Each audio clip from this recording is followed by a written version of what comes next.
अच्छा, आज हम स्टार्ट करेंगे एक्सरसाइज 4.7 का क्वेश्चन नंबर 5 से। 1 2 3 4 और 6 हमने प्रीवियस क्लास में कर लिए थे। आज हम सबसे पहले करेंगे क्वेश्चन नंबर 5। क्वेश्चन नंबर 5 में क्या है आपके पास? Find the vulgar fractions equivalent to following recurring decimals. आपके पास बेटा डेसिमल्स गिवन दिए हुए हैं। और कौन से टाइप के डेसिमल्स गिवन दिए हुए हैं? Recurring decimals.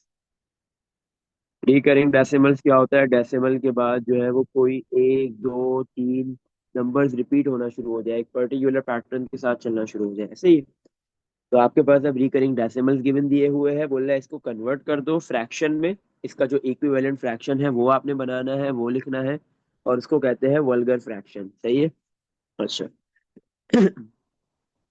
Part number 1। Part 1 में क्या है? 0.7 डॉट। 0.7 के ऊपर क्या है? डॉट है, सही। तो इसका मतलब क्या है आपके पास? ये जो डेसिमल के बाद 7 आ रहा है, डॉट का मतलब है कि ये रिकरिंग डिजिट है, ये बार बार आता रहेगा। अब हमने क्या करना है? इसका सम, इसका क्या निकालना है? इसको फ्रैक्शन के अंदर कन्वर्ट करना है, ऐसे ही है। तो 0.7 डॉट को मैं कैसे लिख सकता हूँ? 0.7777777, ये चलते रहेंगे। 77 खत्म नहीं होंगे, कहाँ तक जाएंगे? इनफाइनाइट तक। 0.777 को, ये एक टर्म है, मैं इसको एक से ज्यादा टर्म्स के अंदर तोड़ रहा हूँ, कैसे? 0.7 plus 0.07 plus 0.007 plus 0.007 and so on. इन सबको आप ऐड करोगे बेटा, आपके पास क्या हो जाएगा? 0.777 ही आएगा। कैसे तोड़ा? डेसिमल के बाद जो फर्स्ट 7 है वो पहले लिखा 0.7, फिर जो सेकंड 7 है उसको लिखा 0 अब आपके पास क्या है? आपने सेकंड वाला 7 लिखना है, फर्स्ट वाला नहीं लिखना है, तो उसकी जगह पे 0। आपने जो 7 लिखना है सिर्फ वही लिखोगे। उससे पहले जितने भी 7 होंगे, जितने भी डिजिट्स है वो नहीं लिखने, उसकी जगह 0 लगाओगे। फिर जब आपने तीसरा वाला 7 लिखना है, तो उसको आप कैसे लिखोगे? 0.20 लगाओगे, जो दो 7 है वो नहीं लिखने, और थर्ड 7 आप लिखोगे, फिर एंड सो ऑन, ऐसे चलता रहेगा, ये इनफाइनाइट तक जाएगा। अच्छा। अब हमारे पास ये क्या है? एक सीरीज बन गई, ऐसे ही है ना, ये सीरीज बन रही है। अब मैं इस सीरीज का सम निकाल लूंगा। सम निकालूंगा और वो सीरीज का जो सम आ जाएगा वो किस में होगा? आंसर आ जाएगा फ्रैक्शन में, आंसर दे दूंगा। तो 0.7 जो डॉट था, 0.7 रिकरिंग था, उसको फ्रैक्शन में ही तो कन्वर्ट करना है, हो गया। बट ये आपके पास सीरीज बन रही है, इसका सम निकालते हैं। और आप देखो कि इसमें जो है वो इनफाइनाइट टर्म्स है, कभी भी ये टर्म्स रुकेगी नहीं, क्योंकि 7 नहीं रुकेगा। इसकी टर्म्स जो है वो खत्म नहीं होगी, ये इनफाइनाइट सीरीज है। और इनफाइनाइट हमने किस में पढ़ा है? सिर्फ जीपी में, तो ये आपके पास किस में होगा? सिर्फ जीपी के अंदर ही होगा। अब आप चेक करो, इसमें कॉमन रेशो निकालो। देखो ये जीपी में है, आर की वैल्यू फाइंड करते हैं, क्या आएगा? Second term divide by first term करो, इसी तरह थर्ड टर्म को डिवाइड करो सेकेंड टर्म से, और मुझे आंसर बताओ दोनों का सेम आ रहा है? क्या आंसर आ रहा है और क्या सेम है? 0.1। 0.1 1। दोनों का सेम आ रहा है। जी। हम्म। चल, इसी तरह third fourth term divide by third करोगी, फिर वो भी, इसका भी क्या आ जाएगा? 0.1। तो आपने लिख दिया ये किस में है? For an infinite GP. ये जीपी है और इनफाइनाइट है ना। इनफाइनाइट जीपी है और इनफाइनाइट जीपी का सम निकालना है। सम निकालने का फॉर्मूला बहुत इजी है। S equal to A divide by 1 - R. A की वैल्यू क्या है? आर तो आपने निकाल लिया है, ए क्या है? First term 0.7। तो एस इक्वल टू ए की वैल्यू आ गई 0.7 डिवाइड बाय 1 - आर। आर की क्या वैल्यू है? 0.1। तो 0.7 डिवाइड में 1 - 0.1 करो बेटा, क्या आ जाएगा आपके पास? 0.9। अब कैलकुलेटर में बेटा आप लिखो 0.7 डिवाइड बाय 0.9, आंसर बता दो क्या आ गया? 7/9 आ गया, जी सर। सही है। तो आपके पास जो 0.7 डिवाइड बाय 0.9 आप कैलकुलेटर में करोगे, वो आपको फ्रैक्शन में आंसर दे देगा, सही है। तो आपके पास 7/9 आ गया आंसर। तो आपके पास ये जो 0.7 डॉट था, 0.777 जो ये नंबर था, ये जो है वो किस में कन्वर्ट हो गया? वल्गर फ्रैक्शन में, ये फ्रैक्शन में कन्वर्ट हो गया और इस फ्रैक्शन का नाम वल्गर है। तो ये भले नाम नाम पे मत जाना, नाम कुछ भी हो सकता है, फ्रैक्शन याद रख लेना, वैसे भी याद रहेगा ये नाम। अच्छा, अब एक काम ये करो, 7 डिवाइड बाय 9 करके चेक करो, 0.77 ही आ रहा होगा। तो ये फ्रैक्शन इस डेसिमल के इक्वल आना चाहिए ना, तो देख आप चेक भी कर सकते हो, 7/9 0.777 यही आ रहा होगा। सही है, ऐसे ही जी सर। है। चलो, अब हम करते हैं इसका नेक्स्ट पार्ट, एक और पार्ट करते हैं, पार्ट नंबर 3। पार्ट नंबर 3 में ना एक से ज्यादा रिकरिंग डिजिट्स है। 0.2.5.9 ये आपके पास एक रिकरिंग डेसिमल गिवन दिया हुआ है, बोल रहे हैं इसको आपने फ्रैक्शन के अंदर कन्वर्ट करना है। सही है। अच्छा, अब यहाँ पे क्या है, आपके पास 3 रिकरिंग डिजिट्स है। तो 0.2.5.9 का मतलब है 259, 259, 259, 259, और ये चलता रहेगा, रुकेगा नहीं। तो अब हम क्या करेंगे, इस एक टर्म को एक से ज्यादा टर्म से ब्रेक करेंगे। पहली टर्म होगी 0.259, जितने रिकरिंग डिजिट्स है ना वो सारे लिए जाते हैं फर्स्ट टर्म में, जैसे उधर एक ही रिकरिंग डिजिट था तो 0.7। अब यहाँ पे 3 रिकरिंग डिजिट है तो फर्स्ट टर्म में तीनों आएंगे। फिर प्लस सेकंड टर्म में भी क्या होगा, 0. नेक्स्ट 259, जो सेकंड 259 का पेयर है ना वो आएगा। लेकिन उससे पहले जो 259 का पेयर था वो नहीं लिखेंगे, तो उसकी जगह क्या लिखेंगे, तीनों डिजिट्स की जगह 0, और फिर 259। इसी तरह प्लस अब जो थर्ड 259 का पेयर है वो लिखेंगे, 0 पॉइंट कितने जीरो आएंगे, दो पेयर्स हमने छोड़ दिए 259 के, तो इनकी दोनों पेयर्स की जगह तीन तीन जीरो, 6 जीरो आ जाएंगे, और फिर थर्ड पेयर 259। फोर्थ लिखने की जरूरत नहीं है क्योंकि सीरीज की 3 टर्म्स भी अगर आपके पास है इजीली काम हो जाएगा, एंड सो ऑन ही चलता रहेगा। अब आप कॉमन रेशो निकाल लो, आर निकाल लो। सही है। आप क्या करो, सेकंड टर्म को डिवाइड कर दो फर्स्ट टर्म से, इसी तरह थर्ड टर्म को आप डिवाइड कर दो सेकंड टर्म से, और मुझे आंसर बता दो क्या आ रहा है। दोनों से सेम आंसर आ रहा है, वन और अपॉन आ रहा है तो थाउजेंड। क्या आ रहा है, क्या 1/1000। 0.1/1000 आ रहा है। सही है। 1/1000, अगर आपको इसको डेसिमल में लिखना है आप डेसिमल में भी लिख सकते हो। सही है, डेसिमल में क्या आएगा, 0.001, ऐसे ही है, यही आ रहा है। 1 एक्सपोनेंट 3 आ रहा है। -3। जी। हाँ, 0.001 ही होता है। सही है। मतलब क्या है, डेसिमल वन, कोई भी नंबर 1000 100 से डिवाइड होता है तो सिंपल है, डेसिमल को 3 डिजिट्स बैक लेके आ जाओ। अभी डेसिमल 1 के बाद है ना, तो डेसिमल को आप 3 डिजिट्स बैक लेके आ जाओ, एक 1 और 2 0 पहले लगा दो। आपकी मर्जी, आप फ्रैक्शन में लिख लो, आप डेसिमल में लिख लो, इससे कोई फर्क नहीं पड़ता। अच्छा, ए की क्या वैल्यू है, फर्स्ट टर्म क्या है हमारे पास, 0.259। सही है। ए भी है, आर भी आ गया, कॉमन रेशो सेम आ रहा है। तो अब हम क्या लिखेंगे, ये हमारे पास जीपी है, फॉर इनफाइनाइट जीपी, ये एक इनफाइनाइट जीपी है। और ये सीरीज है, सीरीज का सम निकालेंगे, इनफाइनाइट जीपी का सम क्या होता है, S = A/1 - R। तो S = A की वैल्यू है 0.259, माइनस डिवाइड बाय 1 - R की वैल्यू है 0.001, = 0.259, और डिवाइड में क्या आ गया, इन दोनों को माइनस करो, 0. क्या आ रहा है, 0.999, आई थिंक यही आएगा, ऐसे ही है ना। वन नहीं, मेरे माइनस जीरो पास -1 एक्सपोनेंट -3 आ रहा है। है, 1 - 0.001 करना है, वन नहीं, यही आ रहा माइनस है, जीरो सही है। यही आ रहा यही है है। ना, हाँ, वन आ जी। ही नहीं सकता। अगर आप वो भी लिख दोगे ना, जो आर 1/1 - 1/1000 लिख दो, या जो आपने आर निकाला था वहाँ 1 एक्सपोनेंट -3 वो भी लिख दोगी, तो 0.999 आएगा। सही है। अब कैलकुलेटर में क्या करो, 0.259 डिवाइड बाय 0.999 लिख दो, आंसर आ जाएगा 259 डिवाइड बाय 999। सही है। 7/27। ये आए, अच्छा, और सिंप्लीफाई करके दे रहे हैं ना, क्या दे रहे हैं, 7/, 27। यस, ये 259/999 को अगर आप डिवाइड करोगे तो वो सिंप्लीफाई होके आपके पास आंसर आ गया 7/27। सही है। अब 7/27 आपके पास जो है वो क्या है, 0.2.5.9 का इक्विवेलेंट फ्रैक्शन है। सही है। अब आप जो है वो 7/27 करके चेक भी कर सकते हो, 0.259259259259 ही आ रहा होगा। चेक कर लो। जी यही आ रहा है। चलो अब हम चलते हैं नेक्स्ट पार्ट की तरफ। पार्ट नंबर 2 और 5 में से बताओ कौन सा मैं कर रहा हूँ। एक मैं करवाऊंगा, एक आप करोगे। 5 वाला। चलो पार्ट नंबर 5 में क्या है हमारे पास।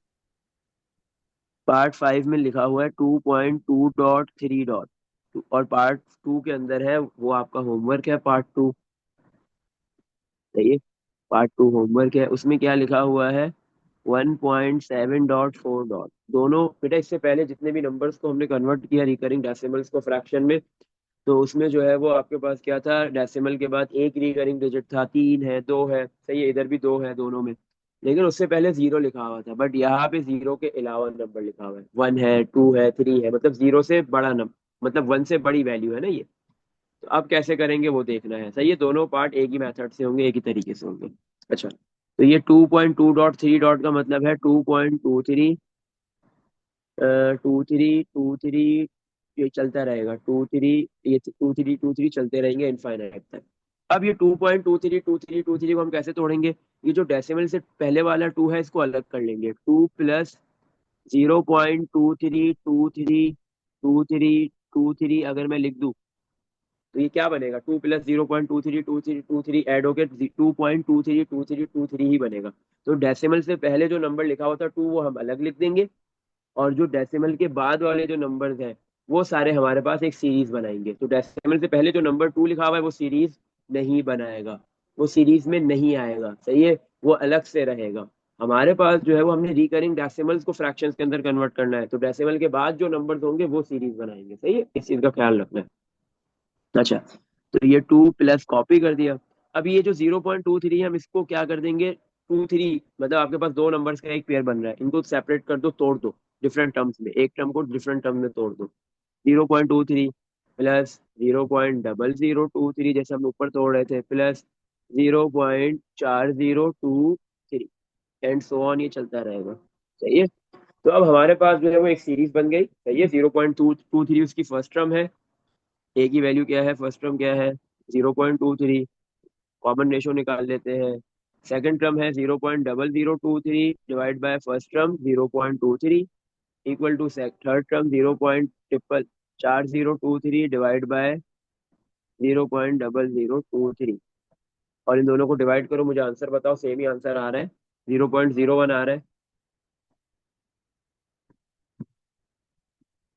हम्म। यस। और यही आ रहा है दोनों से। सही है। जी। और जो प्लस का 2 लिखा हुआ है वो सीरीज में नहीं आएगा, वो एज इट इज शुरू में भी वैसे ही रहेगा और एंड तक ये वैसे ही चलता रहेगा। सही है। चलो, अब मेरे पास ये भी क्या है, एक सीरीज है, और कौन सी है, इन जीपी है और इनफाइनाइट जीपी है। मैंने लिख दिया फॉर एन इनफाइनाइट जीपी।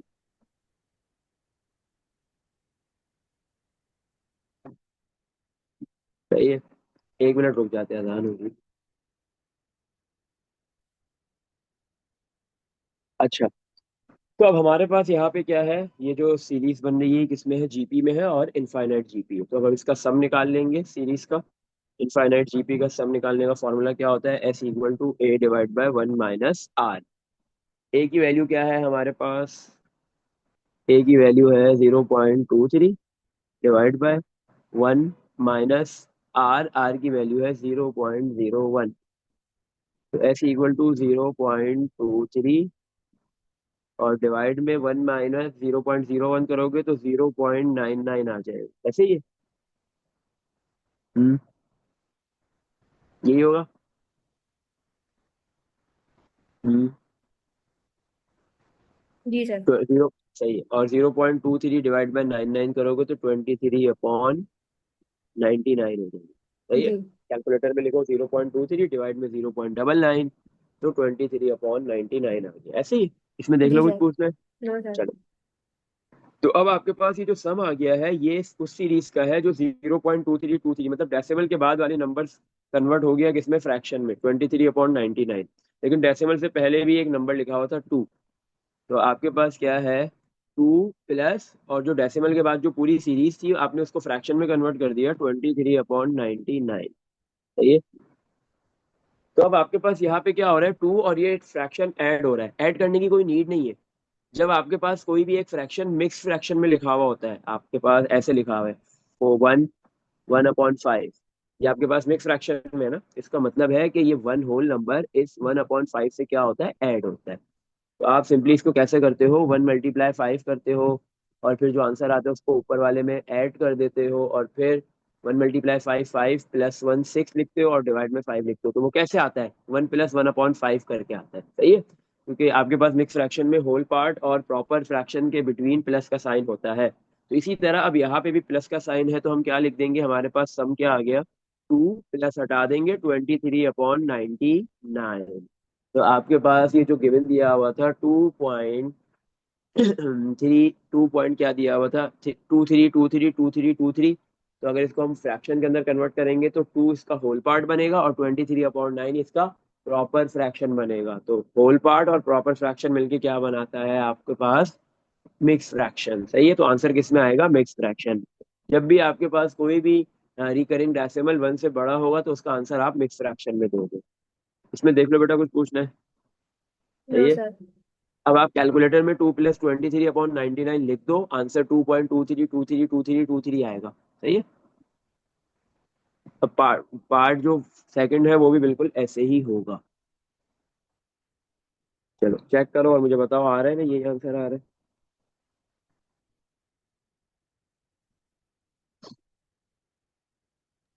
चलो अब इसका लास्ट पार्ट करते हैं, सॉरी पार्ट नंबर 4 करते हैं। सही है, लास्ट है वो। फिर नेक्स्ट क्वेश्चन की तरफ मूव करते हैं। पार्ट 4 में क्या गिवन दिया हुआ है हमें, पार्ट 4 में है 1.14.8 अब यहाँ पे क्या है, डेसिमल के बाद जो फर्स्ट डिजिट 1 आ रहा है उसके ऊपर डॉट नहीं है, इसका मतलब वो रिकरिंग नहीं है। और डेसिमल से पहले भी एक नंबर है। डेसिमल से पहले अगर जीरो के अलावा कोई और नंबर हो, हम प्रीवियस पार्ट में उसको कर चुके। यहाँ पे फर्क सिर्फ इतना है कि डेसिमल के बाद 3 डिजिट में से एक के ऊपर डॉट नहीं लगा हुआ, इसका मतलब वो रिकरिंग नहीं है। और बाकी जो 2 डिजिट से 4 8 उन दोनों के ऊपर डॉट है, तो ये 4 भी रिकरिंग है और 8 भी रिकरिंग है। तो ये 1.14.8 किसके इक्वल होगा आपके पास, 1.1484848 एंड सो ऑन, ये चलता जाएगा ऐसे। सही है।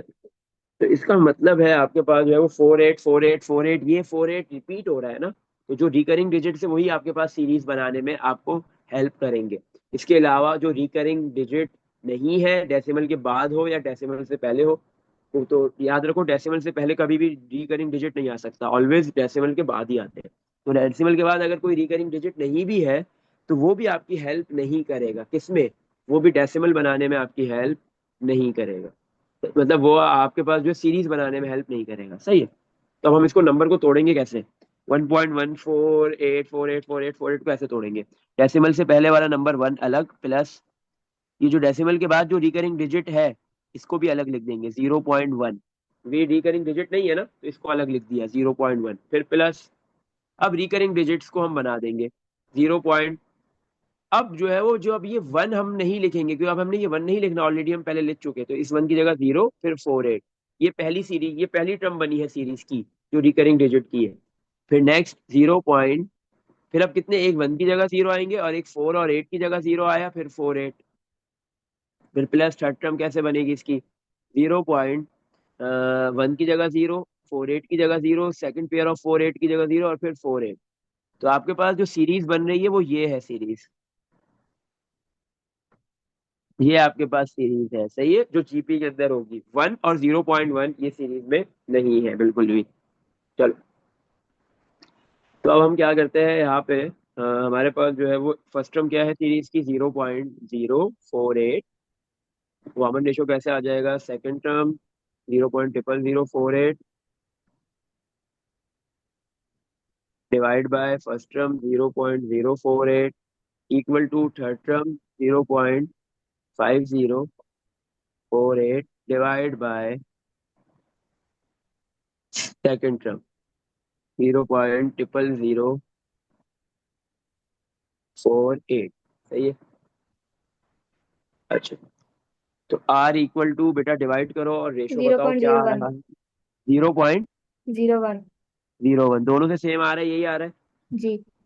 चलो तो अब हम क्या लिख देंगे, हमारे पास ये जो सीरीज है वो फॉर एन इनफाइनाइट जीपी है। सही है, ये जीपी है और इनफाइनाइट है ना।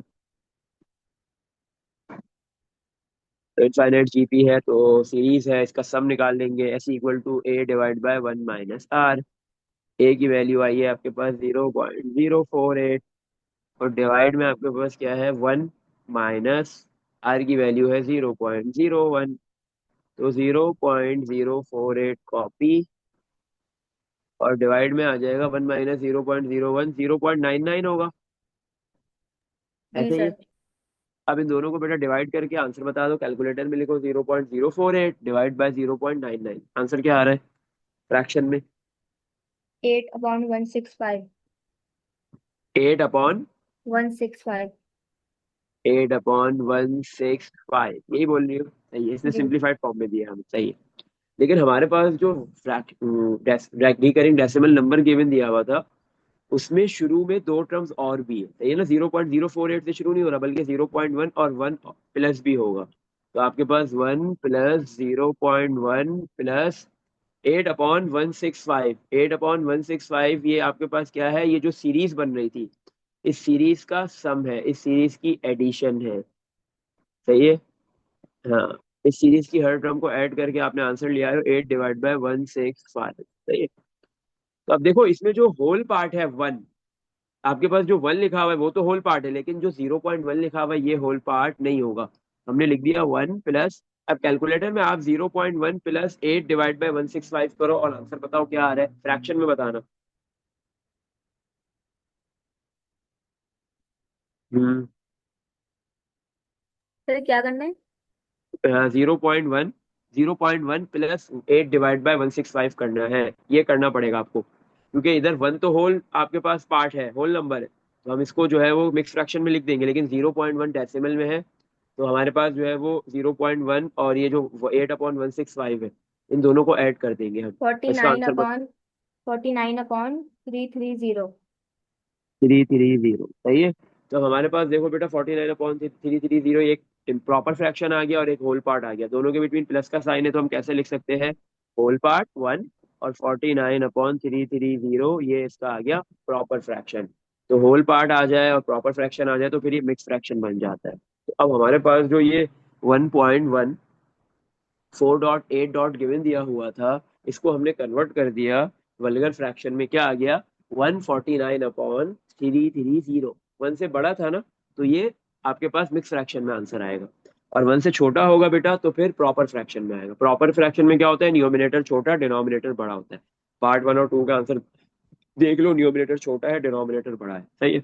इसमें देख लो बेटा, कुछ पूछना है क्वेश्चन नंबर 5 में, तीनों में से किसी को भी। No sir. चलो आगे सबको समझ। जी सर। अब क्वेश्चन 1 2 3 4 5, ये हमने कर लिया, 6 भी हमने कर लिया है। अब हम 7 करते हैं और फिर 8 पे जाते हैं। सही है, चलो पहले 8 करते हैं। 8 बहुत छोटा सा है, लेकिन उसका सवाल बहुत बड़ा है, कॉन्सेप्चुअल क्वेश्चन है, लेकिन है बहुत आसान सा। अच्छा, क्वेश्चन नंबर 8। क्वेश्चन 8 में क्या बोला जा रहा है आपको, joining the mid points of the sides of an equilateral triangle. आपके पास एक इक्विलेटरल ट्राइंगल है, इक्विलेटरल ट्राइंगल बना देते हैं।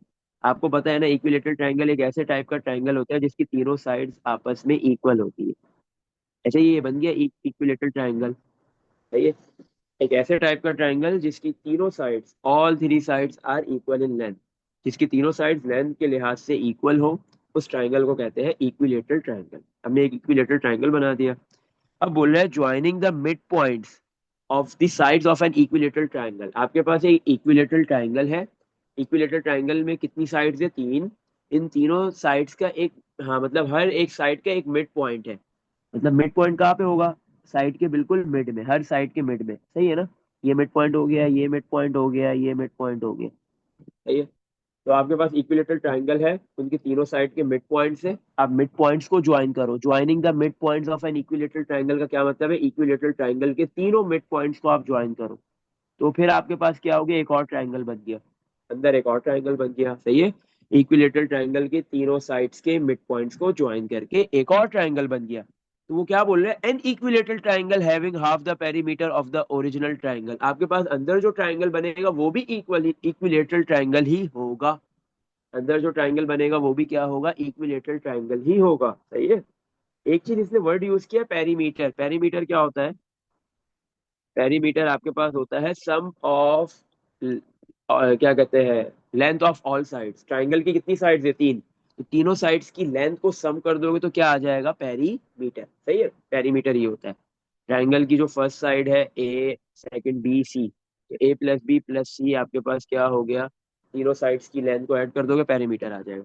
अब यहाँ पे ये बोल रहा है कि जैसे ही आपने इक्विलेटरल ट्राइंगल के अंदर उसके मिड पॉइंट्स को ज्वाइन किया, आपके पास एक इक्विलेटरल ट्राइंगल बन गया।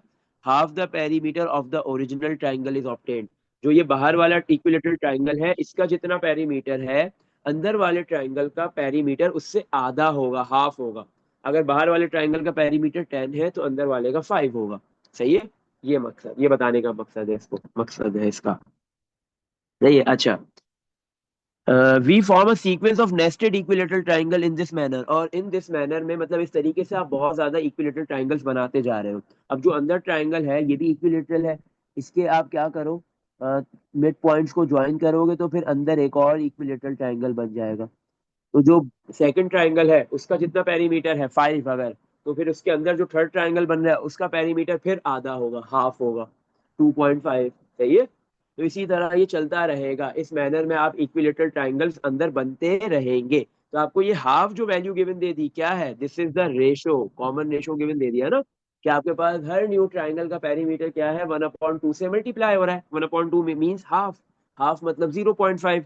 0.5 से जैसे ही हर न्यू, क्या कहते हैं, न्यू ट्रायंगल का जो पेरीमीटर है, वो जैसे ही किसी भी ट्रायंगल का, फर्स्ट ट्रायंगल का पेरीमीटर जैसे ही हाफ से मल्टीप्लाई होगा, 0.5 से मल्टीप्लाई होगा, तो न्यू जो अंदर ट्रायंगल बन रहा है उसका पेरीमीटर आ गया। फिर जैसे ही सेकंड ट्रायंगल का जो पेरीमीटर है वो हाफ से मल्टीप्लाई होगा, तो अंदर जो आ रहा है, न्यू ट्रायंगल आ रहा है, थर्ड ट्रायंगल है, उसका पेरीमीटर आ जाएगा। ऐसे ही है। तो ये हाफ जो इसने गिवन दे दिया, this is the common ratio. सही है। तो हर आपके पास ट्राइंगल का पेरीमीटर जैसे ही हाफ से मल्टीप्लाई या 0.5 से मल्टीप्लाई होगा, तो न्यू ट्राइंगल का जो उसके अंदर ट्राइंगल बन रहा है उसका पेरीमीटर आता जा रहा है। अच्छा, और आगे बता दिया, इसमें we form a sequence nested equilateral triangle. इस सीक्वेंस से आप इक्विलेटरल ट्राइंगल्स बनाते जा रहे हो इस मैनर में, with the original triangle having perimeter. और जो ओरिजिनल ट्राइंगल है, जो फर्स्ट ट्राइंगल है सबसे पहले, उसका भी पेरीमीटर गिवन दे दिया है। तो हम कंसिडर करेंगे जो फर्स्ट ट्राइंगल है वो फर्स्ट टर्म है, जो सेकंड ट्राइंगल है वो सेकंड टर्म है, जो थर्ड ट्राइंगल है वो थर्ड टर्म है। तो फर्स्ट ट्राइंगल का जो पेरीमीटर होगा वो फर्स्ट टर्म कहलाएगी, वो ए कहलाएगा। कितना गिवन दे दिया, 5/2। What will be the total perimeter of all the triangle form in this way. आपसे पूछा है कि टोटल पेरीमीटर क्या होगा सारे ट्राइंगल्स का, अगर इसी वे में ट्राइंगल्स बनते जाए तो।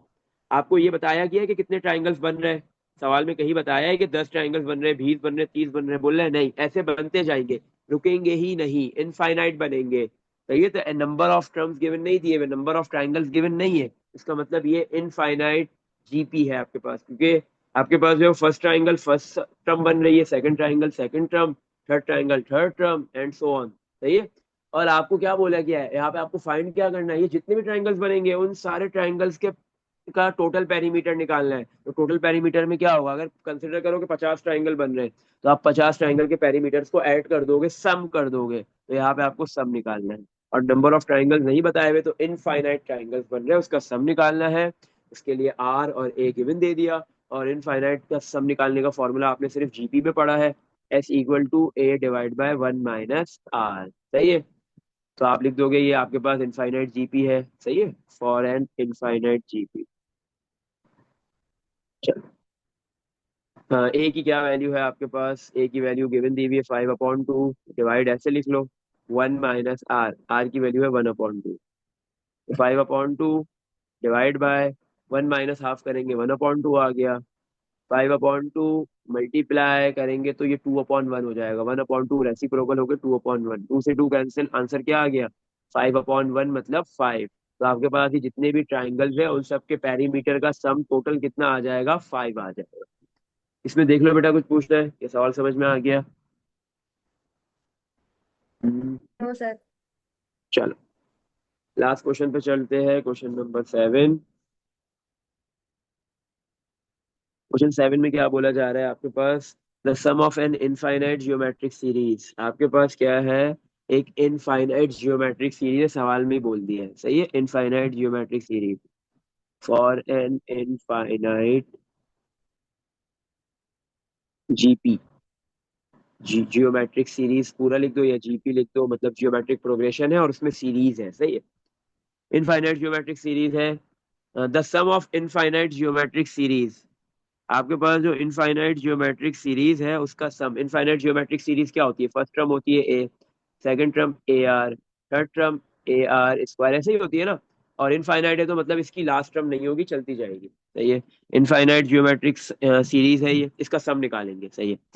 आगे क्या बोल रहा है, इज हाफ, इसका मतलब इक्वल टू, सही है ना। इस सीरीज का जो सम है इसको ऐसे लिख लेते हैं, इसका मतलब इक्वल टू हाफ। आगे क्या लिख दिया इसने, हाफ, हाफ का मतलब 1/2, the sum of the square of its terms, सही है। आपके पास क्या है, दूसरी साइड पे क्या आ रहा है, हाफ के बाद सम ही आ रहा है, किसका, हर टर्म के स्क्वायर का सम है। इस सम को हम एस डैश से लिख लेते हैं ताकि दोनों सम में डिफरेंस हो। अब जो दूसरी सीरीज बन रही है वो क्या है, वो भी इनफाइनाइट जीपी ही है, लेकिन उसकी फर्स्ट टर्म ए नहीं है बल्कि ए स्क्वायर है। क्यों, क्या लिखा हुआ है इसने, the sum of the squares of its terms. आपके पास ये जो इनफाइनाइट जीपी है इसकी टर्म का पहले स्क्वायर किया जाएगा, हर टर्म का पहले स्क्वायर किया जाएगा। फर्स्ट टर्म ए है उसका square, second term A are होता है उसका square, third term A R square है उसका स्क्वायर, एंड सो ऑन चलता रहेगा ये, सही है। और इसका जो सम है वो 1/2 से मल्टीप्लाई होगा तो वो इक्वल आ जाएगा जो आपके पास ज्योमेट्रिक सीरीज है ए प्लस ए आर स्क्वायर, सही है।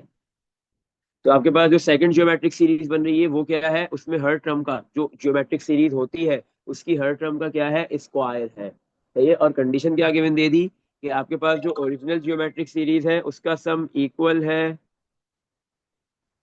उसका सम इक्वल है इसके बराबर 1/2। और जो न्यू सीरीज है, जो न्यू सीरीज क्या है, उस सीरीज के अंदर बेटा हर टर्म में स्क्वायर है, सही है, उसके सम के इक्वल है, सही है। अच्छा आगे क्या बोल रहा है वो देखते हैं।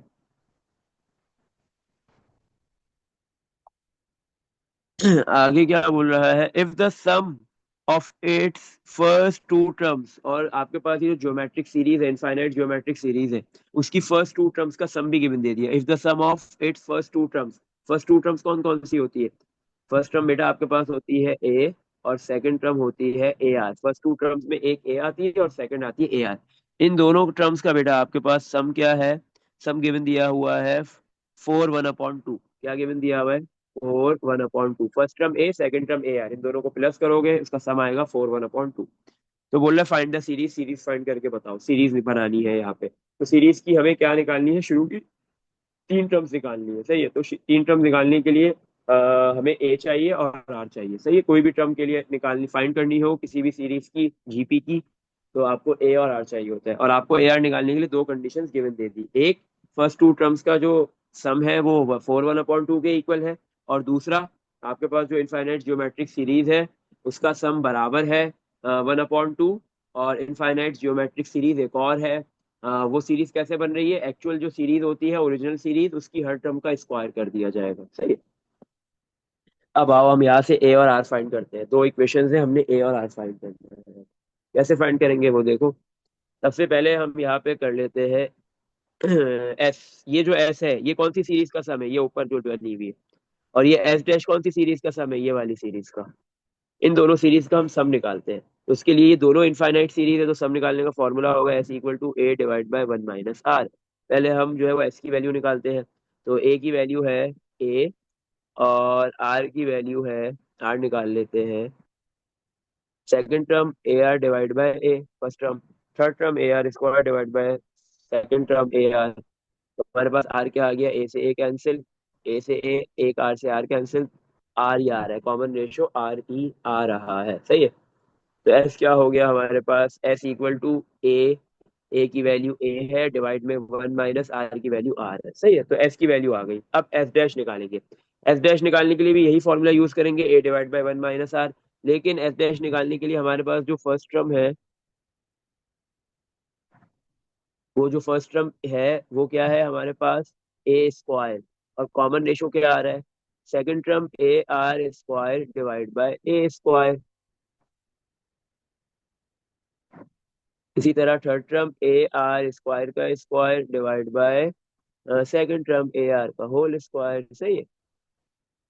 तो आर क्या आ गया, ये ए आर का होल स्क्वायर है, ए को स्क्वायर अलग दे दो, आर को स्क्वायर अलग दे दो, डिवाइड में ए स्क्वायर इक्वल टू, इधर भी ऐसे ये ए आर स्क्वायर का होल स्क्वायर है, ए को स्क्वायर अलग मिल गया, आर को स्क्वायर अलग मिल जाएगा। आर पे ऑलरेडी एक पावर टू है, जैसे ही सेकंड पावर मिलेगी टू मल्टीप्लाई टू क्या हो जाएगा, फोर। तो जैसे ही एक पावर किसी भी बेस पे होती है उसको दूसरी पावर मिलती है, तो ये दोनों पावर्स आपस में मल्टीप्लाई हो जाती है।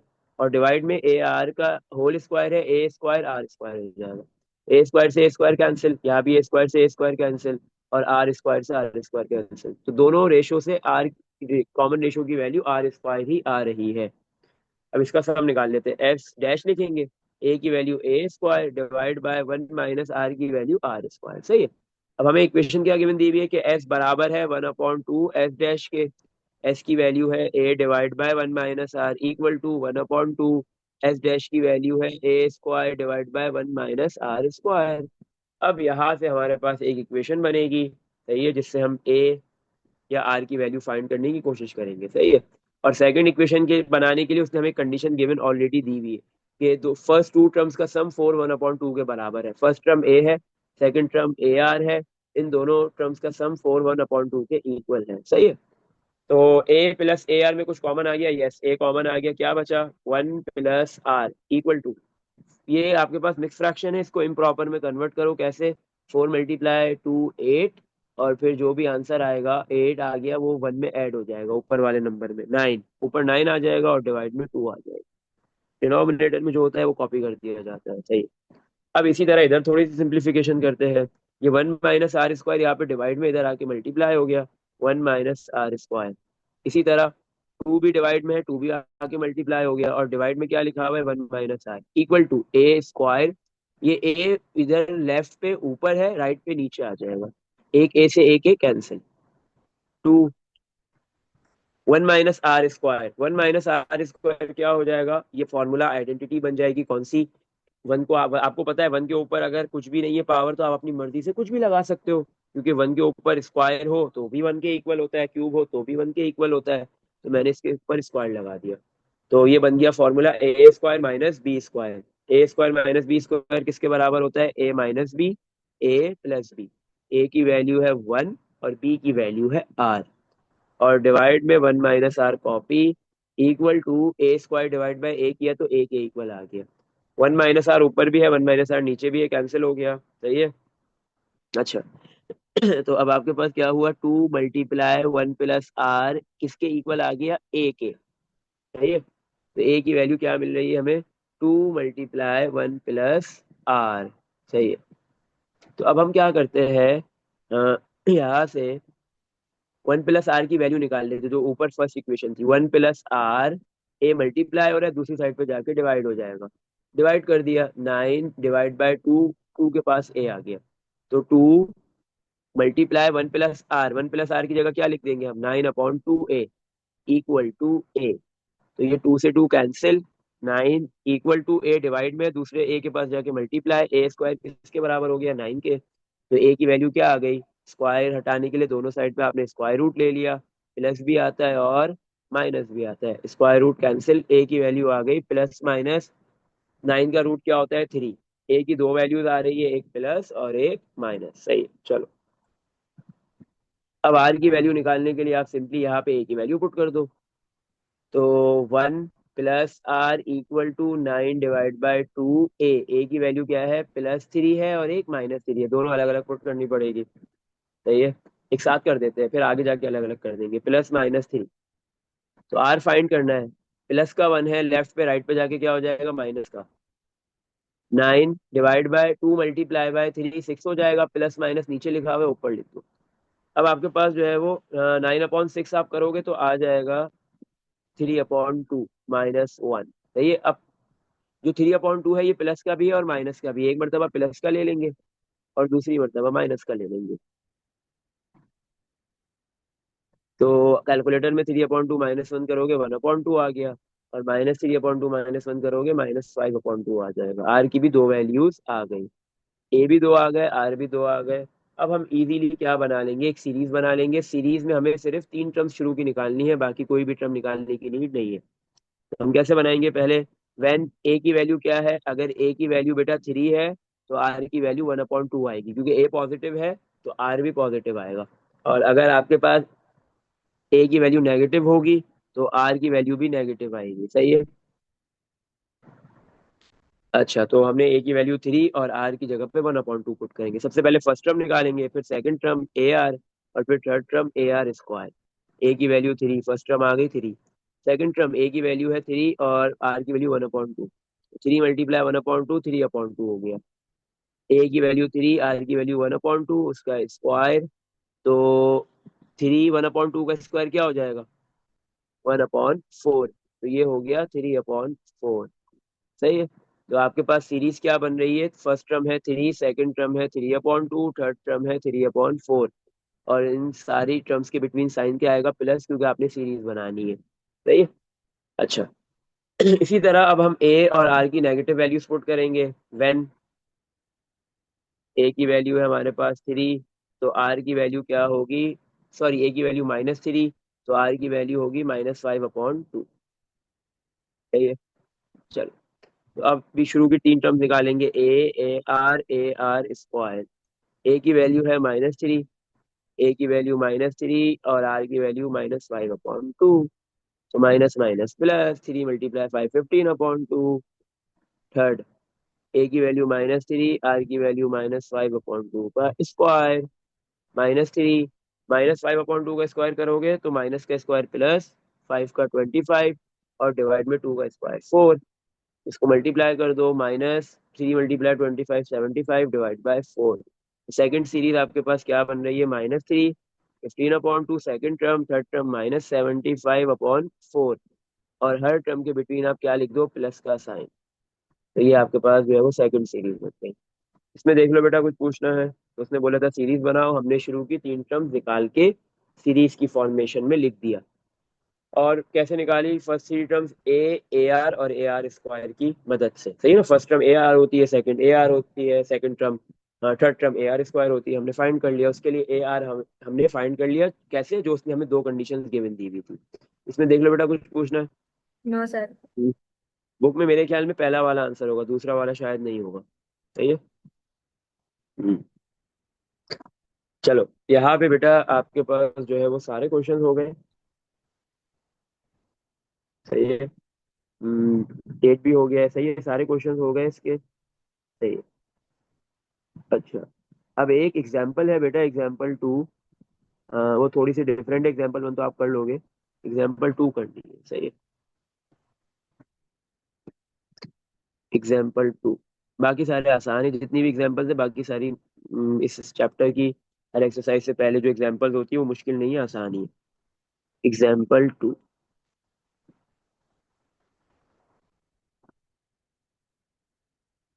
Example number 2। एग्जाम्पल 2 में क्या बोल रहा है, the starting salary of a peon, एक प्यून है, उसकी स्टार्टिंग सैलरी कितनी है, ₹8,000। ₹8,000 उसकी स्टार्टिंग सैलरी है। स्टार्टिंग सैलरी मतलब ए, आपको ए की वैल्यू गिवन दे दी। सही है ना, प्यून की जो इनिशियल सैलरी है, स्टार्टिंग सैलरी है, फर्स्ट ईयर की या फर्स्ट मंथ की जो सैलरी है वो ₹8,000 है। तो 8,000 हो गया ए। सही है। And after each subsequent year his salary was increase, और हर साल गुजरने के बाद उसकी सैलरी इंक्रीज हो रही है, कितना, बाय 15%। कितना इंक्रीज हो रही है, 15%। तो ये आपके पास जो 15% गिवन दिया हुआ है, ये इंक्रीज रेट गिवन दिया हुआ है। इंक्रीज रेट को हम लिख देते हैं कैपिटल आर से, 15%। सही है। परसेंटेज हटाने के लिए डिवाइड बाय 100 कर देंगे, तो कैपिटल आर की वैल्यू आ गई 0.15। सही है। हाँ। अच्छा, अब हमें हमें ये पता तो चले कि हर साल कितनी सैलरी बढ़ेगी।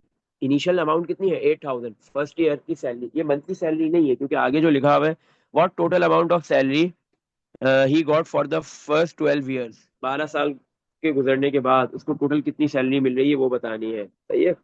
फर्स्ट 12 ईयर्स मतलब शुरू के 12 साल उसने जॉब की है, पियून ने सर्विस दी है अपनी, तो उसको कितनी सैलरी मिल रही है उन 12 सालों में। तो इसका मतलब ये ₹8,000 जो सैलरी है वो एक साल की है, 1 ईयर की है। और हर साल जो है वो 15% का इंक्रीमेंट होगा। जब सैलरी में इंक्रीमेंट होता है तो वैसे होता है कि अगर आज फर्स्ट ईयर उसको 8,000 सैलरी मिली है, तो जो फर्स्ट ईयर के बाद सेकंड ईयर में जो सैलरी मिलेगी उसमें 8,000 पे 15% का इंक्रीमेंट लगेगा। अब कंसिडर करो कि 8,000 से उसकी सैलरी हो जाती है 8,500। तो अब जो जैसे ही सेकंड ईयर खत्म होगा तो थर्ड ईयर के लिए उसको जो सैलरी मिलेगी वो इंक्रीमेंट लगेगा 15%। लेकिन कौन सी सैलरी पे लगेगा? जो सेकंड ईयर की सैलरी है 8,500 उस पे। ये नहीं कि जो स्टार्टिंग सैलरी थी फर्स्ट ईयर की, जो बिल्कुल स्टार्टिंग ईयर की जो सैलरी थी उसी पे लगेगा, नहीं। हर न्यू जो प्रीवियस ईयर की सैलरी होगी उस पे 15% का इंक्रीमेंट लगता जाएगा। सही है। तो इसलिए जो फर्स्ट ईयर की सैलरी है वो क्या है? ए हो गई। और नंबर ऑफ टर्म्स कितनी हो गई, कितने सालों के लिए है? फर्स्ट ईयर की सैलरी आपके पास 1, सही है ना? फर्स्ट ईयर 1 है, second year 2, second term, third year 3 term, fourth year 4 term, तो ऐसे 12 साल तक सैलरीज मिल रही है। तो टोटल नंबर ऑफ टर्म्स कितनी हो गई? 12 हो गई। सही है। जितने साल है, जितने ईयर्स है, उतनी ही साल सैलरी मिलेगी, उतनी ही टर्म्स हो गई, क्योंकि हमने फर्स्ट ईयर को फर्स्ट टर्म, सेकंड ईयर को सेकंड, थर्ड ईयर को third term and so on ऐसे लिया। चलो। अब इसके बाद इसने हमें क्या चाहिए? कॉमन रेशो चाहिए। अब कॉमन रेशो क्या होगा, कैसे निकालेंगे?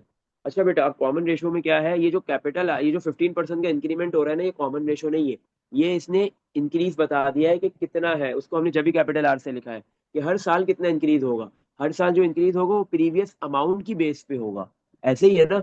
तो प्रीवियस अमाउंट की बेस पे जब आप हर साल का इंक्रीमेंट निकालते हो तो ऐसे नहीं करते कि 8,000 मल्टीप्लाई बाय 15% कर दो, नहीं। या 0.15, 15% 0.15 होता है। अगर 8,000 को 0.15 से मल्टीप्लाई करोगे तो आपको पता चलेगा कि कितनी अमाउंट बढ़ी है। सही है। तो वो अमाउंट सिर्फ नहीं मिलेगी, जो प्रीवियस 8,000 है उसमें जो अमाउंट बढ़ेगी वो भी ऐड होके मिलेगी। सही है। तो अब हमें ये पता करना है कि कॉमन रेशो क्या होगा। कॉमन रेशो कैसे निकालेंगे? सिंपल। हम कंसिडर करेंगे कि जो नेक्स्ट ईयर की जो सैलरी मिलेगी वो प्रीवियस ईयर की बेस पे 15% इंक्रीमेंट होके मिलेगी, इंक्रीज होके मिलेगी। तो जो प्रीवियस ईयर की सैलरी है, फर्स्ट ईयर की जो सैलरी है वो 8,000, जो जितनी भी अमाउंट है वो 100% है। वो कितनी है? 100%। और 100% को अगर परसेंटेज से हटा देंगे, परसेंट हटाने के लिए डिवाइड बाय 100 करेंगे, आंसर क्या आ जाएगा? 1। 1 सही है। अब इस 1 में क्या है? हर साल क्या ऐड होता जाएगा? प्लस 0.15 ऐड कर दो। तो जैसे ही आप इस 1 में जो 100% सैलरी है उसमें 15% आपने 0.15 को ऐड कर दिया, तो हर साल जो आपके पास जो सैलरी में कितना इंक्रीमेंट होगा, कितना बढ़ेगा प्रीवियस सैलरी के मुकाबले में? 1.15, 1.15 सैलरी बढ़ती जाएगी। सही है। ये बनेगा 15% ही। प्रीवियस सैलरी के मुकाबले में न्यू सैलरी कितनी इंक्रीज हुई है? 15%। लेकिन हम डायरेक्ट 0.15 से मल्टीप्लाई नहीं कर सकते, या कॉमन रेशियो डायरेक्ट 0.15 नहीं लेंगे, 1.15 देंगे। उसमें जो ओरिजिनल सैलरी है, जो स्टार्टिंग सैलरी है, फर्स्ट ईयर की सैलरी है, उसको जरूर लिखना है, उसको जरूर काउंट करना है। और वो 100% है, और 100% 1 के इक्वल होता है। सही है। इसमें देख लो बेटा, कुछ पूछना है इस कॉन्सेप्ट में? No sir. नहीं। चलो, अब हमें क्या निकालना है कि टोटल 12 साल में कितनी सैलरी मिल रही है, सम 12 ईयर्स का, 12 टर्म्स का सम निकालना है। सही है। तो सम कैसे निकाल लेंगे हम? सम ने फॉर्मूला लगा देंगे, एस एन इक्वल टू, अब आपके पास क्या है? आर की वैल्यू 1 से बड़ी है, तो ए आर की power N minus one divide by R minus one. ऐसे ही है ना? और ये फाइनाइट जीपी होगी। सही है। ये इनफाइनाइट जीपी नहीं है। इनफाइनाइट कैसे होगी? फाइनाइट होगी, क्योंकि 12 साल के लिए बोला है। तो एस एन की जगह पे 12 इक्वल टू ए की वैल्यू है 8,000 मल्टीप्लाई आर की पावर, आर है 1.15, पावर एन, एन की जगह पे 12 माइनस वन, और डिवाइड में आर की वैल्यू 1.15 माइनस वन, 8,000। 1.15 की पावर 12 करो और क्या आ रहा है बताओ आंसर। फिर उसको -1 भी कर देना।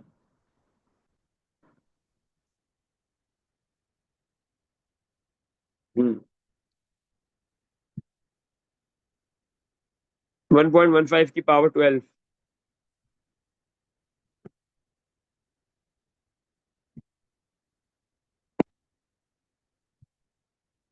फोर 1.15 की पॉइंट थ्री फाइव जीरो -1, सही है, कर दिया। 4.350, थ्री फाइव जीरो 4.350। अब इसको मल्टीप्लाई किससे करेंगे? 8,000 से। 34802 34802। तो ये पॉइंट पॉइंट बहुत सारे जीरो लिखने की जरूरत नहीं। डिवाइड में क्या है? 1.15 माइनस 0.1 करा तो 0.15 आ गया। अब इसको 0.15 से डिवाइड कर दो।